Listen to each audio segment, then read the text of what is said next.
Hello and welcome to Newsmakers. I'm your host, Nancy Lewis. Today we're going to be talking about a citizen survey and independence and what that tells us. We're here today with Chris Whiting, who's an Independence Councilman. Glad you're here with us. Thank you, Nancy. And we're here in the beautiful Truman Library here in Independence. If you haven't visited it yet, I hope you will. It's an amazing space.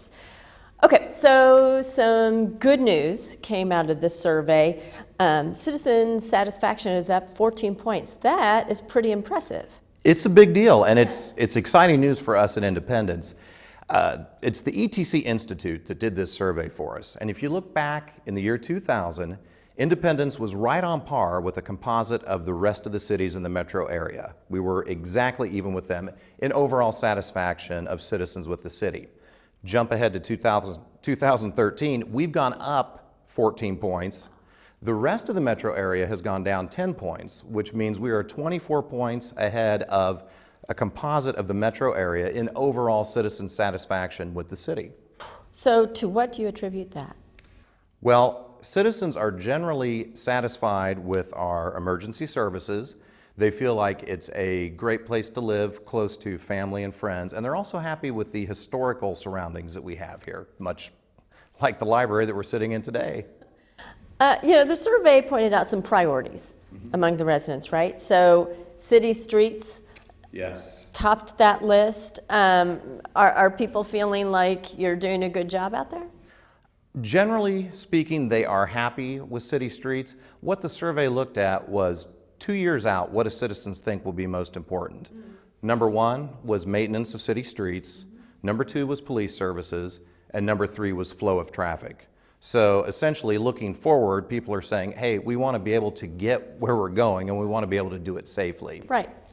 So when you talk about the police department and how important that is, are there things that still need to be done in Independence to improve the safety for citizens here?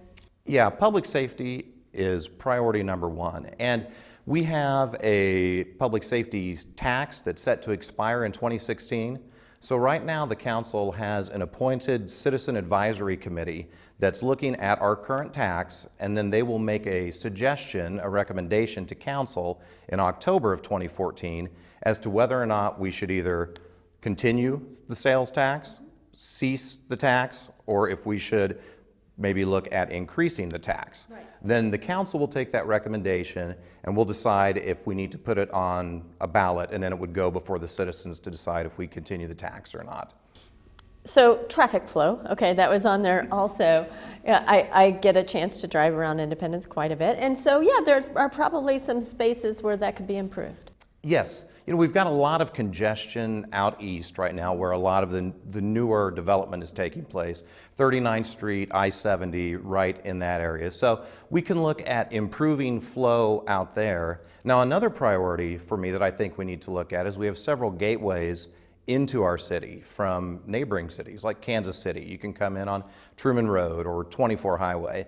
And when people come in, that's their first impression of our city. So along with improving traffic flow, I think we need to look at improving the aesthetics when people come into the city. So when they come into Independence, they see it as a place that they would like to do business, to potentially live, to take their kids and put them in schools there, and that first impression is very important. Well, congratulations. The survey shows you're doing something right. Thank you so much, Nancy. I appreciate it. Thank you for being here, and thank you for being here. We hope to see you next time on Newsmakers.